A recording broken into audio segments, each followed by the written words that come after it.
खाक में मिलाना चाहती हो? ये सुंदस मेरे गले की हड्डी बन के रह गई है, इसे ना मैं उगल सकती हूँ। लड़कियाँ बड़े घरों में आते ही ना खुद को मलका और शहजादी तस्वुर करने लगती हैं। मेरे अब्बा का बहुत खुशी होती है मुझे तुम दोनों की अंडरस्टैंडिंग। ये छोटे घरानों की इतना फजूल पैसा नहीं है कि वो बहुओं पे लुटा देते रहे। हर किसी को खुश रखना बहुत मुश्किल है। मेरी इज्जत सुंदस और सबाहत के दरमियान इख्तलाफात बहुत ज़्यादा बढ़ जाएंगे। नाजो जैसा चाहती थी आखिरकार उसने वैसा ही कर दिखाया। नाजो ने सुंदस और सबाहत के दरमियान तो इख्तलाफात बढ़ा ही दिए, लेकिन अब वो इस बात से भी बिल्कुल खुश नहीं होगी क्योंकि अरसल सुंदस का पूरा साथ देगा। इसीलिए जब वो अरसल और सुंदस को इस तरह खुश देखेगी तो वो फिर से अपनी वालदा के पास जाएगी और अपनी वालदा से कहेगी कि पता नहीं इसने हमारे भाई पर क्या जादू कर दिया है। सबाहत से ये बात बिल्कुल भी बर्दाश्त नहीं होगी कि अरसल उससे ज़्यादा अहमियत अपनी बीवी को दे। तो सबाहत नाजो से कहेगी कि ये लड़की तो मेरे गले की हड्डी बन चुकी है और इसे मैं हर सूरत इस घर से निकाल के रहूंगी। वहीं पर दूसरी तरफ दिखाया जाएगा कि इसहाक साहब बहुत ही प्यार से जब अपनी छोटी बहू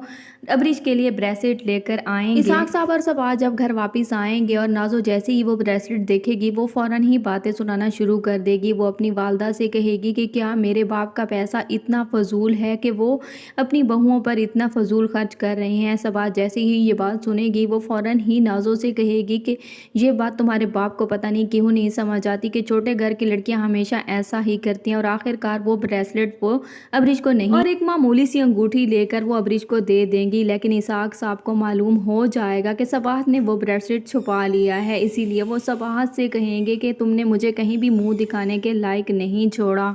तो इसहाक साहब सबाहत से कहेंगे कि तुमने मेरी इज्जत खाक में मिला दी। तो सबाहत वहाँ पर इसहाक साहब पर गुस्सा होगी और वो उनसे कहेगी कि